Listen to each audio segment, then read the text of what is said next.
In the previous lectures we discussed an introduction to hyperlipidemia. So in this lecture we'll start discussing the anti-hyperlepidemic drugs.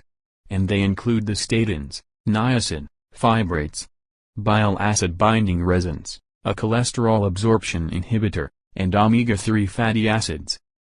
These agents may be used alone or in combination. And they should always be accompanied by lifestyle modifications, such as exercise and a diet low in saturated fats. In this lecture we'll talk about Hmg Coa Inhibitors, or known as statins. There are 7 agents in this category: Pitavastatin, Rosuvastatin, Atorvastatin, Simvastatin, Pravastatin, Lovastatin and Fluvastatin. First let's talk about their mechanism of action. They are competitive inhibitors of Hmg CoA Reductase, which is the rate-limiting step in cholesterol synthesis, as we know from the previous video. And this leads to inhibition of de novo cholesterol synthesis.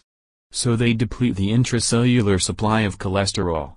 Then depletion of intracellular cholesterol causes the cell to increase the number of cell surface LDL receptors, and that promotes the uptake of LDL from the blood. So, we can say that plasma cholesterol is reduced by both decreased cholesterol synthesis and increased LDL catabolism. These agents also decrease triglyceride levels, and may increase HDL cholesterol levels in some patients. Potency of these drugs differs. Pitavastatin, Rosuvastatin and Atorvastatin are the most potent LDL cholesterol-lowering statin drugs, followed by Simvastatin and Pravastatin, and then Lovastatin and Fluvastatin.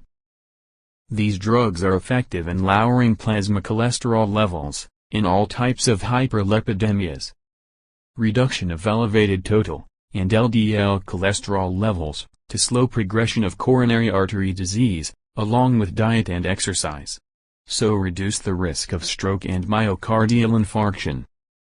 Side effects of these agents include elevated liver enzymes, so liver function should be evaluated before starting therapy, and if a patient has symptoms consistent with liver dysfunction. Myopathy and rhabdomyolysis, disintegration of skeletal muscles, have been rarely reported. Usually in patients with renal insufficiency, or taking drugs such as erythromycin, gemfibrozil, or niacin. So plasma creatine kinase levels should be determined in patients with muscle complaints. These agents may also increase the effect of warfarin, and they are contraindicated during pregnancy and lactation. That's all for this video.